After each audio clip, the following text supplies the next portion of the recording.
تمامی آباد اس کے رکھیں، بعد میں سب آباد کی فرد ملاقات بھی ہوگی۔ آپ احباب سے گزارش ہے سامعین اپنی اپنی جگہ پہ یہ رش ختم کیجیے گا، یہ ملاقات کافی ہوگی۔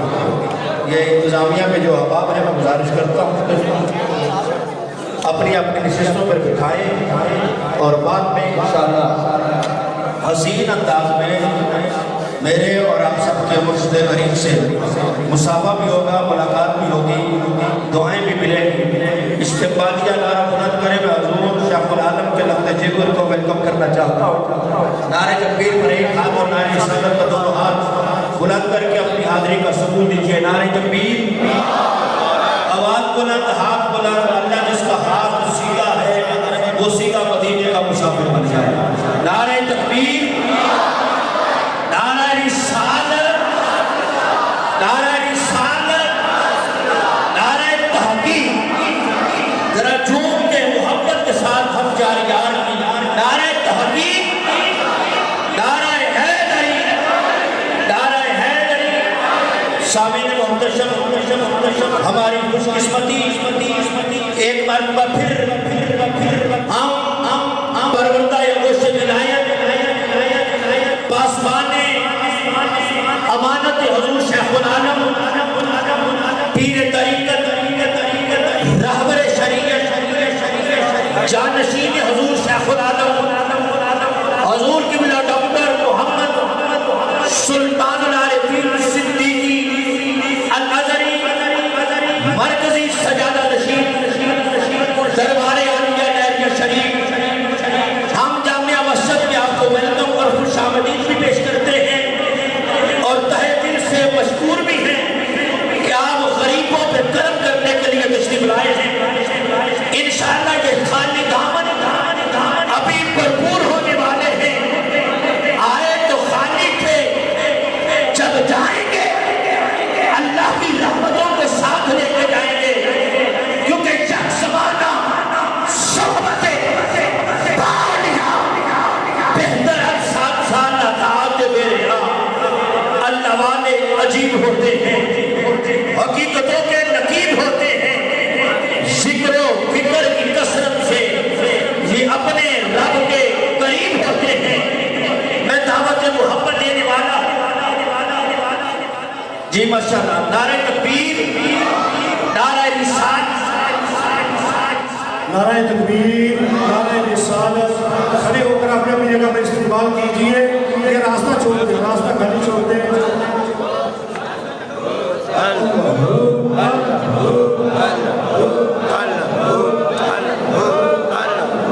پیر طریقت رہبر شریعت صاحبزادہ پیر سید حضر الحسن شاہ صاحب قدس اللہ علی شریف نعرہ محبت کے ساتھ استقبال کیجئے۔ راستہ چھوڑ دیں۔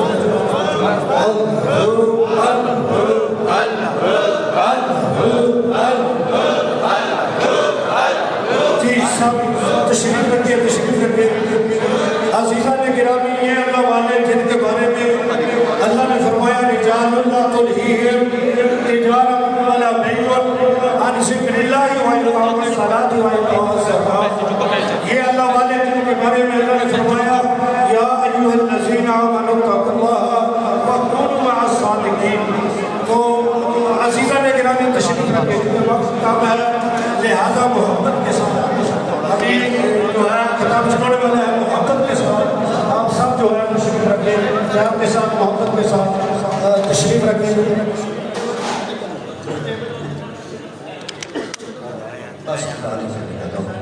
نعرہ تکبیر، نعرہ رسالت، نعرہ حیدری، نعرہ تحقیق، نعرہ تحقیق۔ میں نعرہ بلند کروں 1 منٹ کے لیے۔ آپ نے 2-3 مرتبہ مصحف جاریار کہنا ہے اور میں اپنے شیخ کی بارگاہ میں پیش کروں گا. نعرہ تحقیق کا جواب حق جاریار جس کو آتا ہے وہ ہاتھ بلند کرے. جس کو پتہ ہے نعرہ تحقیق بھی حق جاریار کہتے ہیں وہ ذرا ہاتھ بلند کر کے نعرہ تحقیق یہ صدا حق جاریار 1-2 منٹ مرتبہ امام صاحب نے کہتی ہے. صدق کے تاجدار، عدل کے پہرے دار، صفا قلم دار اور حیدر قرار ہے جن کو ان سے پیار. اٹھاؤ ہاتھ ہے جن کو ان سے پیار. وہ بولے میرے یار حق چار یار، حق چار یار، حق چار یار. بولو میرے یار حق چار یار. بس ایک شعر ہے صدا بلند کرنی ہے. ہم اہل بیت کے بھی غلام ہیں اور نبی کے صحابہ کے بھی غلام ہیں. بس ایک مرتبہ کہہ دیجئے حق چار یار، حق چار یار، حق چار یار، حق چار یار. سنو یہ سب بھیجتا ہے رب حضور کے سبب ان پہ روز سلام بے شمار.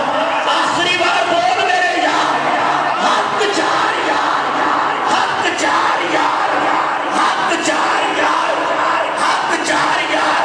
گرامی قدر انتظار کی گھڑیاں ختم.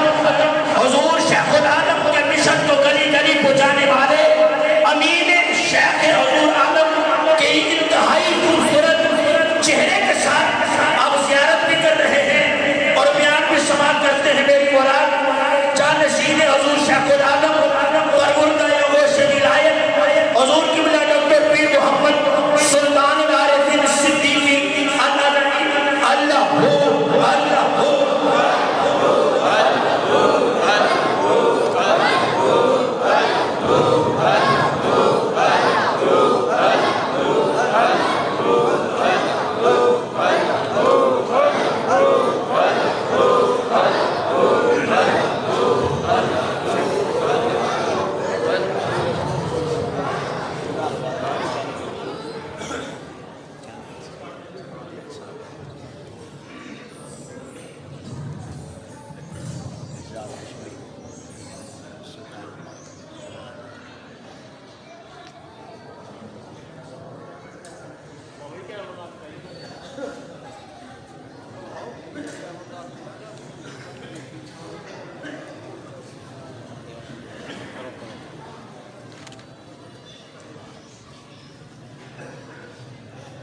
نحمده ونصلي ونسلم على رسوله الكريم اما بعد.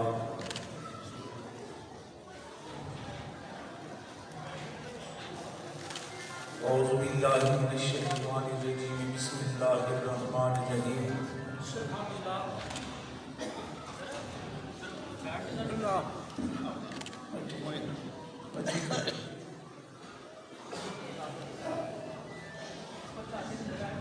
قال اللہ عز و جل فی کلامہ المنزل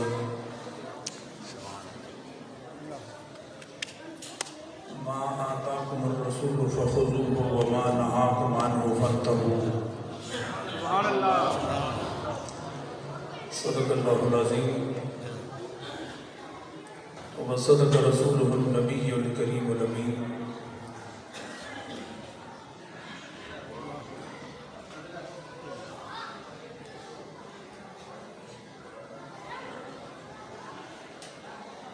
یا ایھا الذین آمنوا صلوا علیہ وسلموا تسلیما. اللہم صل علی سیدنا مولانا وعلی آل سیدنا مولانا محمد وبارک وسلم علیہ. صلاۃ و سلام علیک یا رسول اللہ وعلی آلک واصحابک یا امام الاولین والآخرین.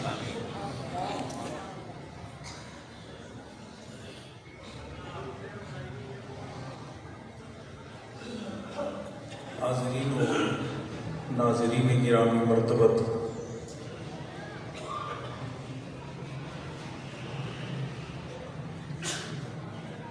شکر گڑھ کے غیور جسور عشق مصطفیٰ سے مسرور،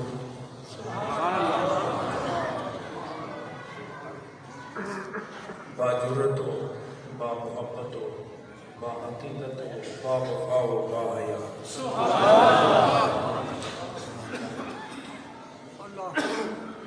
علماء کرام، خلفائے کرام،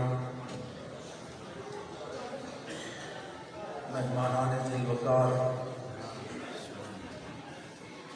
اور میزبانان ذی المجد والاکرام، بالخصوص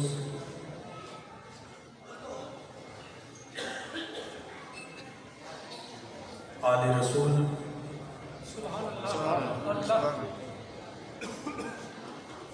عزت و عظمت اور مقدر کا ستارہ حضرت علامہ پیر سید اظہر الحسن شاہ صاحب کی دانی متعن اللہ بطول حیاتہ،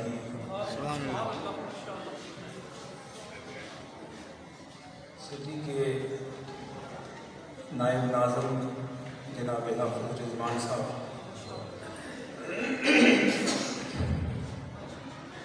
اس مسجد کے ممبر و محراب کی رونق حضرت علامہ قاری حافظ محمد ادریس صاحب، دربار فیض بہار بہار نقشبند کے سجادہ نشین حضرت علامہ صاحبزادہ میر غلام مجدد صاحب صدیقی نقشبندی، اور دربار فیض بہار نینیا شریف کے فیض یافتہ جناب خلیفہ خالد محمود صاحب، شاہد محمود صاحب، دیگر تمام برادران اسلام و یاران طریقت،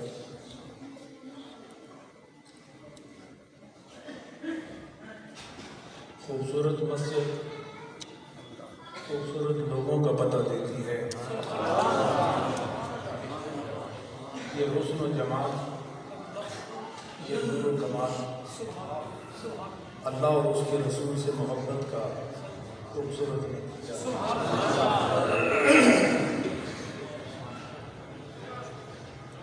اللہ کی گرامی، وقت مختصر ہے اور میں عدد اختصار اور آپ کے پیار کے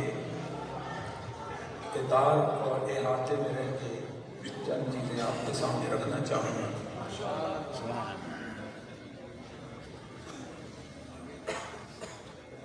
جو لوگوں نے بہت پہلے یہ کہا تھا کہ اللہ سے ملنے کے لیے ہمیں کسی نبی کی ضرورت نہیں، ہمیں کسی رسول و رہنما و پشت پناہ کی ضرورت نہیں، حالانکہ اللہ رب العزت نے ارشاد فرمایا وَمَا خَلَقْتُ الْجِنَّ وَالْإِنسَ إِلَّا لِيَعْبُدُونِ، سبحان اللہ، کہ میں نے جن و انس کو، یعنی انسانوں کو اور جنوں کو اس لیے پیدا کیا، لِيَعْبُدُونَ اے لِيَعْرِفُونَ، کہ وہ مجھے پہچان کے میری عبادت کریں۔ سبحان اللہ۔ اللہ رب العزت نہ حواس میں آتا ہے، نہ عقل میں آتا ہے، نہ زمان میں آتا ہے، نہ مکان میں آتا ہے، اس سے ملنے کی وہی سبیل، وہی راہ معتبر ہے جو اس نے خود متفق کر۔ سبحان اللہ، کسی سے ملنا ہو، آج تھوڑی سی گفتگو لمبی ہو جائے تو کوئی حرج تو نہیں ہے، آپ نے اتنا پیار کیا ہے تو میں بھی تو پیار کرنا چاہتا ہوں۔ کسی سے ملنا ہو، کسی سے ملنا ہو، یا تو وہ خود راستہ بتاتا ہے کہ فلاں شہر میں آ جاؤ، اس میں رائٹ ہے، کہ دائیں ہاتھ پہ میرا مکان ہوگا، دروازہ کھلا ہوگا، میں کھلی آنکھوں سے تمہارا انتظار کروں، یا تو اس سے براہ راست تعلق نہ ہو تو پھر جس کا اس سے واسطہ اور راستہ ہو اس سے پوچھا جائے، جس کا اس سے راستہ اور واسطہ ہو اس سے پوچھو تو وہ بتائے گا کہ نہیں ادھر نہیں جانا، ادھر نہیں جانا، یہ جو سیدھا راستہ ہے نا بالکل سیدھا، اس پہ چلتے چلو گے تو تمہیں تمہارا مالک و خالق مل جائے گا۔ تو براہ راست تو خدا بھی کسی کو نہیں ملتا، اس کی ضرورت نہیں ہے۔ آواز تو سب کو آ رہی ہے نا؟ تو براہ راست تو خدا بھی کسی کو نہیں ملتا، خدا بھی ملتا ہے تو اسی راستے پہ ملتا ہے جس راستے پر اس کے مقربین ہوں، اور وہ مقربین قرب کا پتہ بھی دیتے ہیں، قرب کا نشہ بھی دیتے ہیں۔ سبحان اللہ،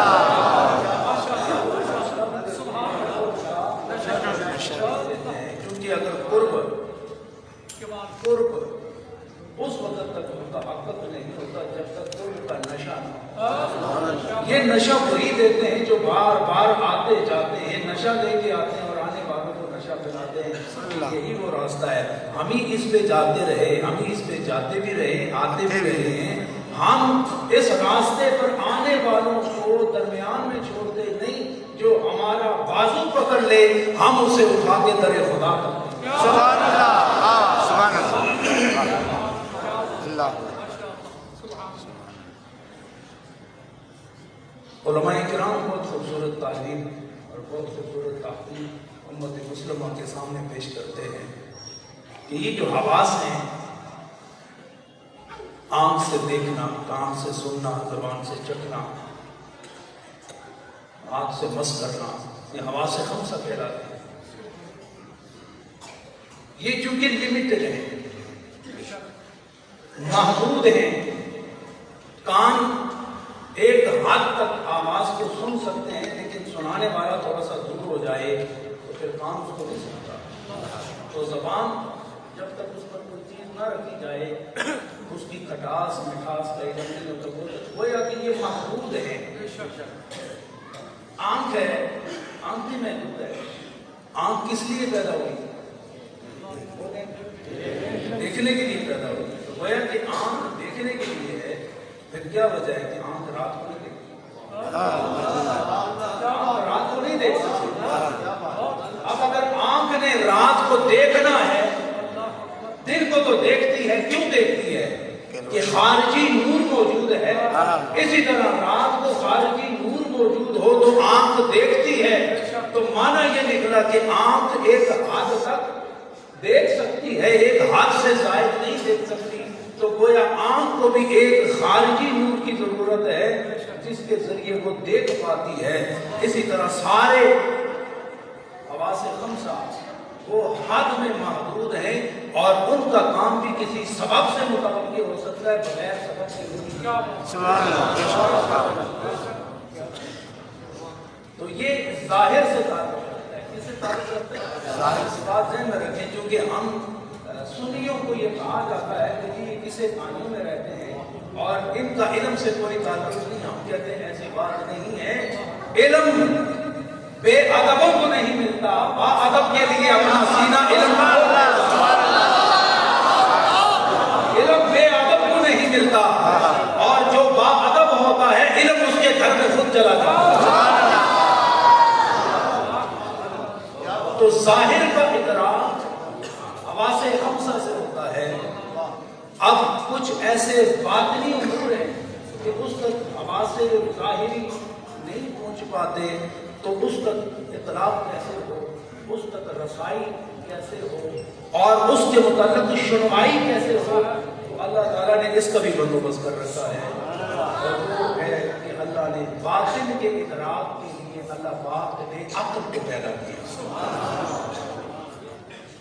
بات سمجھے گا؟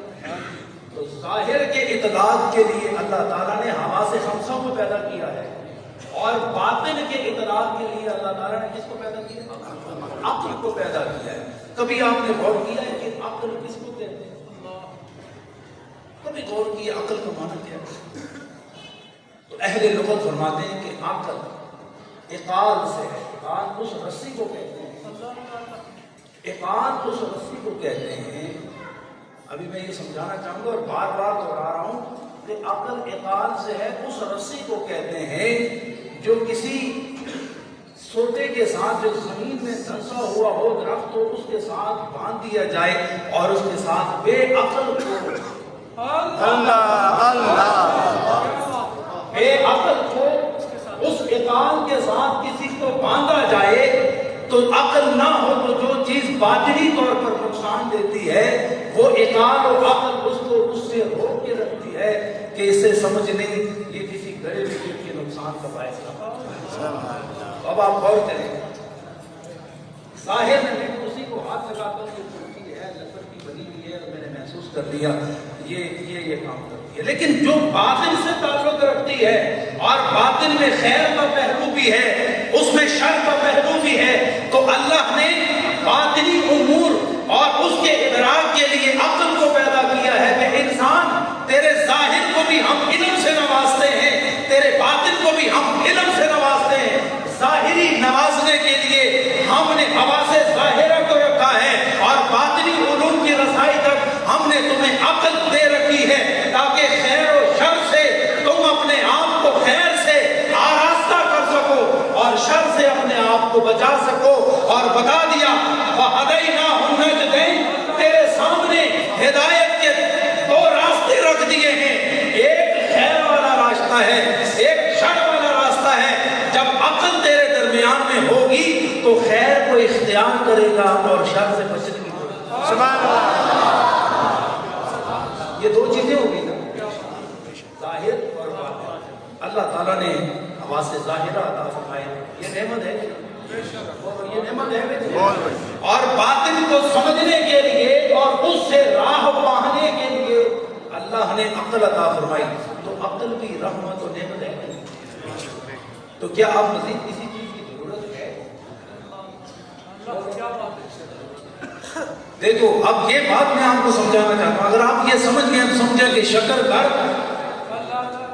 تو وہ روحانی شکر جس کا گھر موجود ہے اس کی مٹھاس سے آپ بھی فیضیاب ہیں، میں بھی فیضیاب. سبحان اللہ. ظاہر اس کے علوم سے خدا نے بطور نعمت نواز دیا ہے اور باطن جو عقل اس کا سہارا ہے وہ بھی اللہ نے عطا فرما دیا ہے.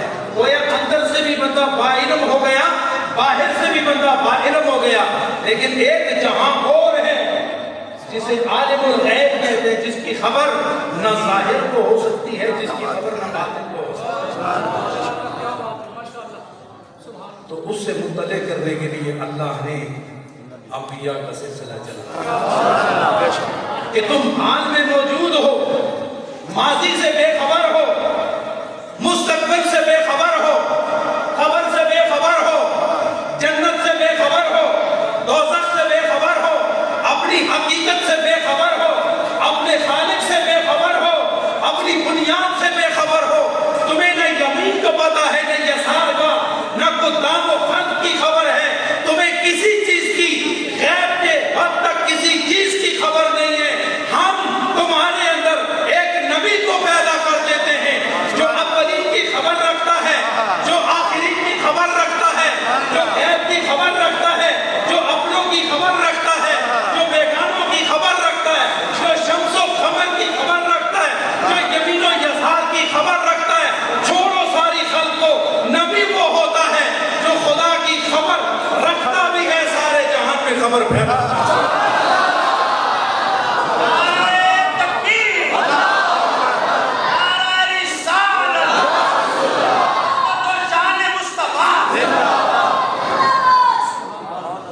مطلب یہ ہے کہ نبی جو غیب کی خبر رکھتا ہے